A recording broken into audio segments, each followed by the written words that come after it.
दोस्तों, कहते हैं मक्का के मुशरिकीन ने दो यहूदी आलिमों के पास अपने आदमी भेजे। ये यहूदी आलिम मदीना में रहते थे।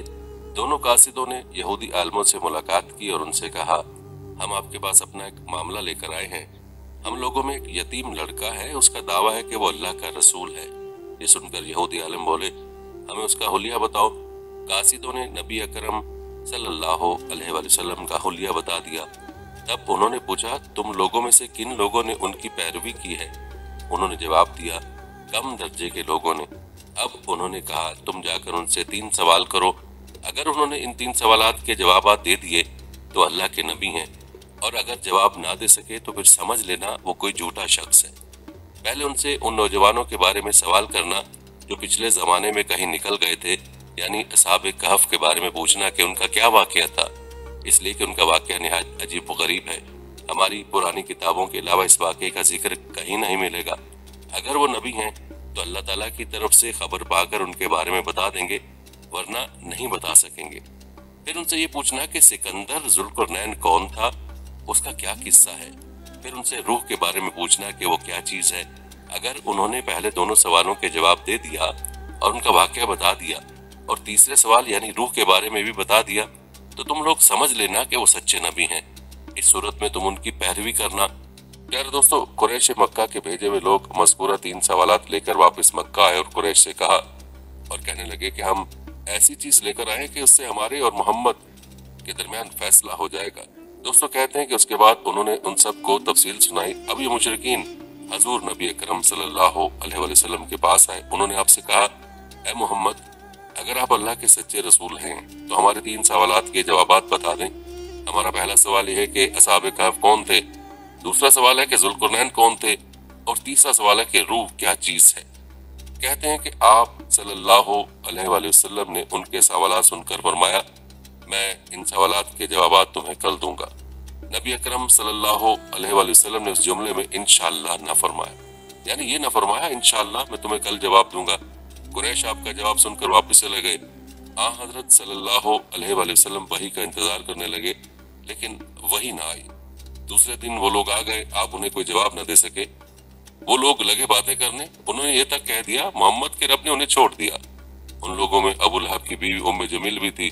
उसने भी ये अल्फाज कहे, मैं देखती हूँ कि तुम्हारे मालिक ने तुम्हें छोड़ दिया है और तुमसे नाराज हो गया है। प्यारे दोस्तों, नबी अकरम सल्लल्लाहु अलैहि वसल्लम को कुरैश की ये बातें बहुत शौक गुजरी। आप बहुत परेशान और गमगीन हो गए। आखिर जिब्राइल अलैहिस्सलाम सूरह कहफ लेकर नाजिल हुए। अल्लाह ताला की तरफ से आपको हिदायत की गई और आप किसी काम की निस्बत यूं ना कहा कीजिए कि इसको कल कर दूंगा, मगर अल्लाह को चाहने को मिला लीजा कीजिए, यानी इंशाअल्लाह कहा कीजिए। आप भूल जाएं तो अपने रब का जिक्र किया कीजिए और कह दीजिए कि मुझे उम्मीद है मेरा रब मुझे नबूवत की दलील बनने के एतबार से उससे भी नजदीक तर बात बता देगा। सूरह कहफ में है। प्यारे दोस्तों, मतलब ये था कि जब आप ये कहें कि आइंदा फला वक्त पर मैं ये काम करूंगा, तो उसके साथ इंशाअल्लाह जरूर कहा करें। अगर आप उस वक्त अपनी बात के साथ इंशाअल्लाह मिलाना भूल जाएं और बाद में याद आ जाए तो उस वक्त इंशाअल्लाह कह दिया करें, इसलिए कि भूल जाने के बाद याद आने पर वो इंशाअल्लाह कह देना भी ऐसा ही है जैसे गुफ्तगू के साथ कह देना होता है। इस मौके पर वही में देर इसी बिना पर हुई थी कि आपने इंशाअल्लाह नहीं कहा था। जब जिब्राइल अलैहिस्सलाम सूरह कहफ लेकर आए तो आपने उनसे पूछा था, जिब्राइल, तुम इतनी मुद्दत मेरे पास आने से रोके रहे, इससे तशवीश पैदा होने लगी थी। जवाब में हजरत जिब्राइल अलैहिस्सलाम ने अर्ज किया, हम आपके रब के हुक्म के बगैर ना एक जमाने से दूसरे जमाने में दाखिल हो सकते हैं, ना एक जगह से दूसरी जगह जा सकते हैं। हम तो सिर्फ उसके हुक्म पर अमल करते हैं। और ये जो कुफार कह रहे हैं कि आपके रब ने आपको छोड़ दिया है, तो आपके रब ने आपको हरगिज नहीं छोड़ा, बल्कि ये सब उसकी हिकमत के मुताबिक हुआ है। फिर हजरत जिब्राइल अलैहिस्सलाम ने आपको असहाबे कहफ के बारे में बताया, जुल्करनैन के बारे में बताया और फिर रूह के बारे में वजाहत की। दोस्तों, यहाँ आपको असहाबे कहफ की तफसील बता दें जो तफसीर इब्ने कसीर में बयान हुई है। वो चंद नौजवान थे, दीन हक की तरफ माइल हो गए थे और राह हिदायत पर आ गए थे। ये नौजवान परहेजगार थे, अपने रब को माबूद मानते थे, यानी तौहीद के कायल थे, ईमान में रोज बरोज बढ़ रहे थे। और ये लोग हजरत ईसा अलैहिस्सलाम के दीन पर थे। लेकिन बाज रिवायत से ये भी मालूम होता है कि वाकया हजरत ईसा अलैहिस्सलाम से पहले का है, इसलिए कि ये सवाल यहूदियों ने पूछे थे और इसका मतलब है कि यहूदियों की किताबों में ये वाकया मौजूद था। इससे यही साबित होता है कि ये वाकया हजरत ईसा अलैहिस्सलाम से पहले का है। कहते हैं कौम ने उनकी मुखालफत की, उन लोगों ने सब्र किया। उस जमाने के बादशाह का नाम दकियानूस था, वो मुशरिक था, उसने सबको शिर्क पर लगा रखा था भी बहुत जालिम, बुत परस्ती कराता था। वहाँ सालाना मेला लगता था। ये नौजवान अपने माँ बाप के साथ उस मेले में गए, वहाँ उन्होंने बुत परस्ती होते देखी। ये वहाँ से बेजार होकर निकल आए और सब एक दरख्त के नीचे जमा हो गए। इससे पहले ये लोग अलग अलग थे, एक दूसरे को जानते नहीं थे। आपस में बातचीत शुरू हुई तो मालूम हुआ ये सब बुत परस्ती से बेजार होकर मेले से चले आए हैं। अभी आपस में घुल मिल गए। उन्होंने अल्लाह की इबादत के लिए एक जगह मुकर्रर कर ली। रफ्ता रफ्ता मुशरिक कौम को इनके बारे में पता चल गया। उन्हें पकड़कर बादशाह के पास ले गई। बादशाह ने उनसे सवालात किए तो उन्होंने निहायत दलेरी से शिर्क से बरी होने का ऐलान किया। बादशाह और दरबारियों को भी तौहीद की दावत दी। उन्होंने साफ कह दिया हमारा रब वही है जो आसमान और जमीन का खालिक है और ये नामुमकिन है कि हम उसके सिवा किसी और की इबादत करें। उनकी साफ गोई पर बादशाह बिगड़ा। उसने उन्हें डराया धमकाया और कहा कि अगर ये बाज ना आए तो मैंने सख्त सजा दूंगा। बादशाह का हुक्म सुनकर उनमें कोई कमजोरी पैदा न हुई। उनके दिल और मजबूत हो गए, लेकिन साथ ही उन्होंने महसूस कर लिया कि यहाँ रहकर वो अपनी दीनदारी पर कायम नहीं रह सकेंगे। इसलिए उन्होंने सब कुछ छोड़कर वहां से निकलने का इरादा कर लिया। जब ये लोग अपने दीन को बचाने के लिए कुर्बानी देने पर तैयार हो गए तो उन पर अल्लाह ताला की रहमत नाजिल हुई। उनसे फरमा दिया गया जाओ तुम किसी गार में पनाह हासिल करो, तुम पर तुम्हारे रब की रहमत होगी और वो तुम्हारे काम में आसानी और राहत मुहैया फरमाएगा।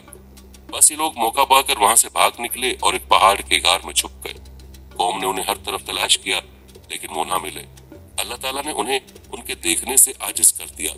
दोस्तों याद रहे कि बिल्कुल इसी किस्म का वाकया हजूर नबी करीम सल्लल्लाहु अलैहि वसल्लम के साथ पेश आया था जब आपने हजरत अबू बकर सिद्दीक रज़ी अल्लाह तआला अन्हु के साथ गारे सौर में पनाह ली थी, लेकिन मुशरिकीन गार के मुंह तक आने के बावजूद आपको नहीं देख सके थे।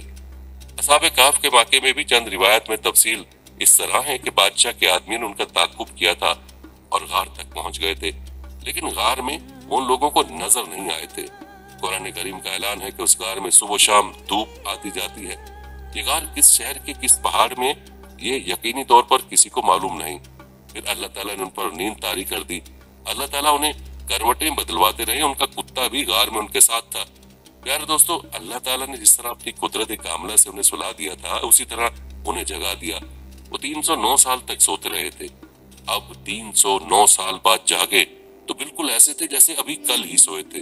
उनके बदन, खाल, बाल, गर्ज हर चीज बिल्कुल सही सलामत थी, यानी जैसे सोते वक्त थे बिल्कुल वैसे ही थे। किसी किस्म की कोई तब्दीली वाकई नहीं हुई थी। वो आपस में कहने लगे क्यों भाई, भला हम कितनी देर तक सोते रहे? एक ने जवाब दिया 1 दिन या इससे भी कम। ये बात उसने इसलिए कही थी कि वो सुबह के वक्त सोए थे और जब जागे तो शाम का वक्त था, इसलिए उन्होंने यही ख्याल किया कि वो 1 दिन या उससे कम सोए हैं। फिर एक ने ये कहकर बात खत्म कर दी, इसका दुरुस्त इल्म तो अल्लाह को है। अब उन्हें शदीद भूख प्यास का एहसास हुआ। उन्होंने सोचा बाजार से खाना मंगवाना चाहिए। पैसे उनके पास थे, उनमें से कुछ वो अल्लाह के रास्ते में खर्च कर चुके थे, कुछ उनके पास बाकी थे। एक ने कहा हम में से कोई पैसे लेकर बाजार चला जाए और खाने की कोई पाकीज़ा और उम्दा चीज ले आए, और जाते हुए और आते हुए इस बात का ख्याल रखे कि कहीं लोगों की नजर उस पर न पड़ जाए। सौदा खरीदते वक्त भी होशियारी से काम ले, किसी की नजरों में न आए। अगर उन्हें हमारे बारे में मालूम हो गया तो हमारी ख्याल नहीं। दकियानूस के आदमी अभी तक हमें तलाश करते फिर रहे होंगे। जो चांचे उनमें से एक गार से बाहर निकला, उसे सारा नक्शा ही बदला नजर आया। अब उसे क्या मालूम था कि वो 309 साल तक सोते रहे। उसने देखा कोई चीज अपने पहले हाल पर नहीं थी। शहर में कोई भी उसे जाना पहचाना नजर न आया। ये हैरान था, परेशान था और डरे डरे अंदाज में आगे बढ़ रहा था। उसका दिमाग चिकरा रहा था, सोच रहा था कल शाम तो हम इस शहर को छोड़ कर गए हैं, फिर ये अचानक क्या हो गया है। जब ज्यादा परेशान हुआ तो उसने अपने दिल में फैसला किया, मुझे जल्द अज जल्द सौदा लेकर अपने साथियों के पास पहुंच जाना चाहिए। आखिर वो एक दुकान पर पहुंचा, दुकानदार को पैसे दिए और खाने पीने का सामान तलब किया। दुकानदार उस सिक्के को देखकर हैरत ज़दा रह गया। उसने वो सिक्का साथ वाले दुकानदार को दिखाकर बोला, भाई जरा देखना ये सिक्का किस जमाने का है। उसने दूसरे को दिया। इस तरह सिक्का कई हाथों में घूम गया, कई हाथ भी वहां जमा हो गए। आखिर उन्होंने उससे पूछा, तुम ये सिक्का कहाँ से लाए हो? तुम किस मुल्क के रहने वाले हो? जवाब में उसने कहा, मैं तो इसी शहर का रहने वाला हूँ, कल शाम ही को तो यहाँ से गया हूँ, यहाँ का बादशाह दकियानूस है। तो सब उसकी बात सुनकर हंस पड़े और बोले, ये तो कोई पागल है, इसे पकड़कर बादशाह के पास ले चलो। आखिर उसे बादशाह के सामने पेश किया गया। वहां उससे सवालात हुए, उसने तमाम हाल कह सुनाया। बादशाह और सब लोग उसकी कहानी सुनकर हैरत ज़दा रह गए। आखिर उन्होंने कहा, अच्छा ठीक है, तुम हमें अपने साथियों के पास ले चलो, वो गार हमें भी दिखाओ। चुनांचे सब लोग उसके साथ गार की तरफ रवाना हुए। उन नौजवानों से मिले और उन्हें बताया कि दकियानूस की बादशाहत खत्म हुए 3 सदियां बीत चुकी हैं और अब यहाँ अल्लाह के नेक बंदों की हुकूमत है। बहरहाल दोस्तों, कहते हैं कि उन नौजवानों ने अपनी बकिया जिंदगी उसी गार में गुजारी और वहीं वफात पाई। बाद में लोगों ने उनके एजाज के तौर पर पहाड़ की बुलंदी पर एक मस्जिद तामीर की थी। एक रिवायत यह भी है कि जब शहर जाने वाला पहला नौजवान लोगों को लेकर गार के करीब पहुंचा तो उसने कहा, तुम लोग यहीं ठहरो, मैं जाकर उन्हें खबर कर दूं। अभी उनसे अलग होकर गार में दाखिल हो गया। साथ ही अल्लाह ताला ने उन पर फिर नींद तारी कर दी।